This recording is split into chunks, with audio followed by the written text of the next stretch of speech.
Hablo sobre Haití hoy con Pelegrín Castillo, a quien he invitado cortésmente para que me acompañe este viernes y analicemos algunos puntos de la política internacional.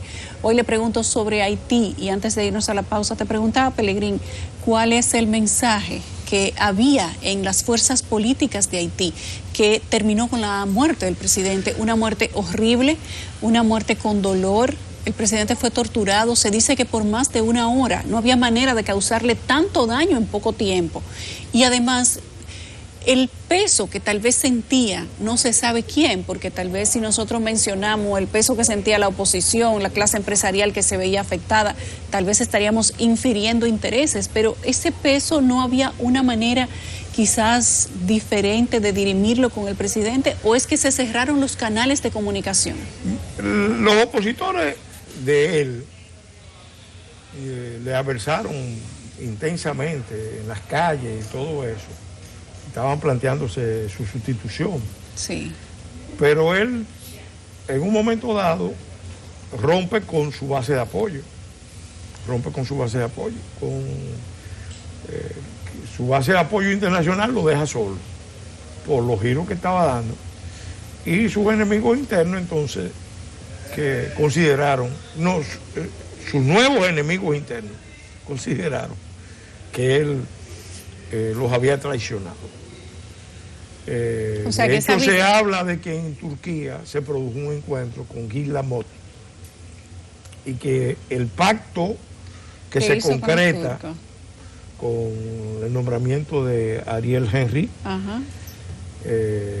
tiene que ver, Ariel tiene que ver básicamente con ese pacto del presidente Juvenal Ariel Moïse. Henry ni siquiera era de las filas del presidente Moïse. Claro, era de INIT, de la formación de Preval, un neurocirujano prestigioso, que lo nombran para que forme, lo dice el decreto. El que lee el decreto se da cuenta de que le está pidiendo un gobierno de unidad nacional. Parece que sus partidarios, los que le dieron apoyo, los que lo llevaron, los que lo mantuvieron, sintieron que él sencillamente estaba rompiendo con ellos y traicionándolos. Y entonces eso explica mucho, explica por qué esto se hizo con factores de poder, de la estructura de seguridad del Estado haitiano. Bueno, se habla inclusive de la estructura de poder de su propio partido. De su propio partido y de la seguridad presidencial. Sí. Porque si era solamente eliminarlo para provocar un cambio en la situación, por considerar que él era un presidente ilegítimo. Le decían el incompetente. Tenían la opción de eliminarlo con otros métodos, menos cruentos, menos riesgosos. Fuera de su casa, algo que pareciera más una unidad de francotiradores, una bazooka, un RPG, todo eso hubiera funcionado más. Un ataque en carretera. En carretera hubiera tenido más sentido que un atentado en su casa, con su familia. Sí. ¿Qué uno presume? Bueno, yo creo que lo que hace sentido es que esta gente que estaba ahí fundamentalmente contratado para... La primera versión fue que se contrató este grupo de milicianos colombianos con el objeto de hacer operaciones que no la podían hacer las fuerzas haitianas. Por ejemplo, el traslado de $80 millones del Banco de Haití a sacarlo y ponerlo en sitios donde el presidente pudiera tener esos recursos, porque a partir del 7 de febrero, él no tenía, vamos a decir, tenía una objeción permanente. Digamos que la firma no iba a correr igual. No iba a correr igual. Entonces, buscaron a esta gente para que... Pero no encontraron los $80 millones en efectivo. Bueno, ahí no se sabe realmente. Y se dice que le cucutearon el escritorio hasta más no poder, no se ha dicho qué se buscaba. Eso es lo que explica. A él lo fueron o a obligar a firmar una carta de renuncia. Eso es una posible explicación, o a buscar documentos, a buscar dinero, a buscar recursos que el presidente tenía y que por eso lo torturan. Por eso, lo que no se entiende después de eso es que la primera dama sobreviviera, porque esos son profesionales. Eso no, y saben. con heridas leves. Se dijo en un principio que ella había recibido 6 disparos, 2 de ellos en el vientre. Una persona que le dan 2 disparos en el vientre todavía al mes no puede caminar. No puede caminar.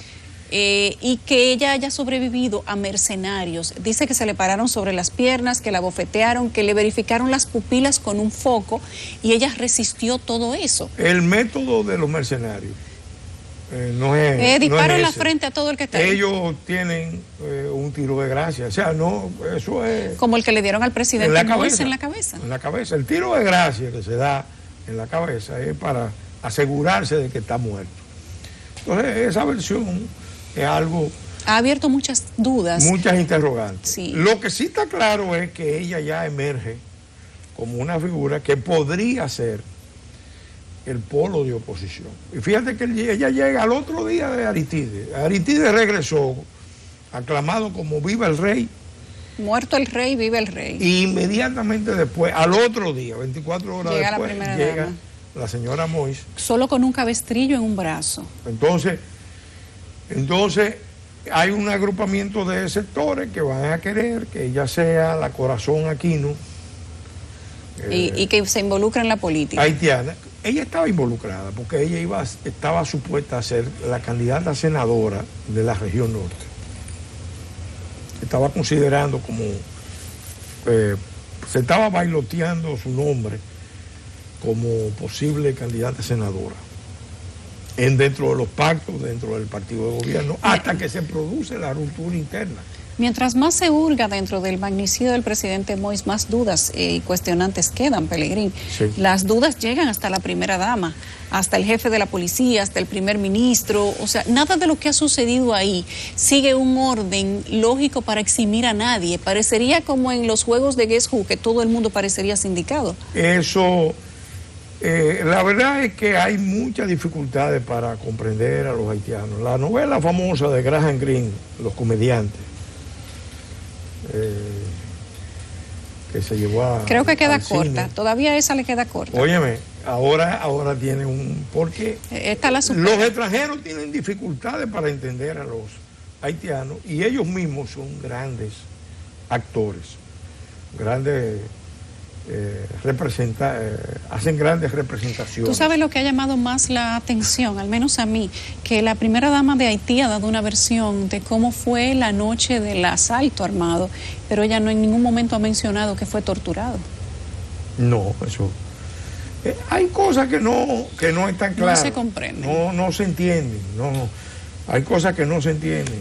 ¿Cuánto tiempo más tú crees que falte? Ya hay un gobierno de transición, el Core Group ha apoyado a Henry, poniendo en contra lo que había hecho la representante de la ONU en Haití, que había apoyado a Youssef, y empieza a verse algo que podría ser, digamos, que un gobierno de transición. ¿Dentro de cuánto tiempo pudiéramos ver cierto nivel de tranquilidad en Haití? Aunque en Haití no hay tranquilidad nunca, eso es un estado que se entiende puede hacer fallido. pronóstico. De hecho, los dominicanos tenemos que estar muy mosca, muy atentos, muy alarmados, alertas y alarmados. Porque todo esto, la pregunta que yo me hago, la comunidad internacional desconocía lo que estaba pasando en Haití. No, era de conocimiento público. Mira, el crecimiento de los grupos armados en Haití era una realidad conocida, permitida, tolerada por los poderes internacionales. A Haití estaban llegando armamentos de Norteamérica, de Sudamérica, fuera del continente. Estaban llegando mercenarios que no solamente son colombianos, ahí hay gente de Medio Oriente, de Medio Oriente que solamente hablan árabe y algo de creol.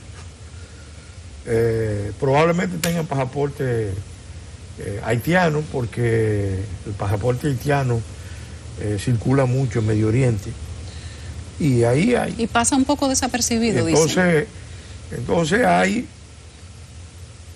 mercenarios de África, de Sudamérica, mucha comunicación moderna, de tecnología y muchas municiones. Y eso ha estado pasando. Eso abre otra historia. Eso está pasando en los últimos 3, 4 años de manera intensiva. ¿Lo sabe, lo desconocen los organismos internacionales? No. Pero la pregunta es si lo desconoce República Dominicana. No, esa es la parte preocupante. Porque fíjate. Y si se está protegiendo para un futuro. Miran los antecedentes que hay que tomar en cuenta. Primero, los norteamericanos le propusieron a República Dominicana una base. Sí. Y el gobierno dominicano no lo aceptó y lo que le hizo fue una propuesta peor, que fue permitir la presencia militar sin restricciones de armamento, de personal, de tecnología, acceso al espectro radioeléctrico e inmunidad. Primer punto. Por suerte el Tribunal Constitucional lo rechazó. Pero inmediatamente después que el Tribunal Constitucional rechaza, entonces un acuerdo que se estaba negociando de preautorización es cambiado. Y se le agrega un anexo, se le integran unos artículos cuya meta clara, cuando uno lo lee, es someter la política de refugio y de tutela del país a la vigilancia de los Estados Unidos. Tercer elemento, 2019, Departamento de Estado, hoy en ACNUR, preparan un plan de 320 páginas que lo tiene el Instituto Nacional de Migración. Yo tengo el resumen ejecutivo para la apertura de campamentos de refugiados en la zona fronteriza. Cuando vamos atando, nos damos cuenta de, espérate, aquí hay algo, porque los mismos que están permitiendo que se cree un escenario de guerra civil en Haití son los mismos que están preparando el terreno para que aquí recibamos cientos de miles de personas que pueden salir huyendo con la guerra. O sea, que civil. podríamos estar en el medio de una batalla para tratar de utilizar. 3 veces el Estado Dominicano, porque no fue una sola vez. La gente no conoce, en 2 ocasiones, siendo miembros nosotros del Consejo de Seguridad, miembro no permanente, se solicitó una reunión cerrada y no quisieron.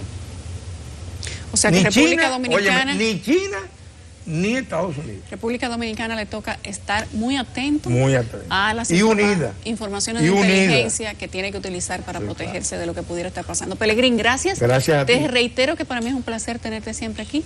Muy bien, gracias. Igualmente.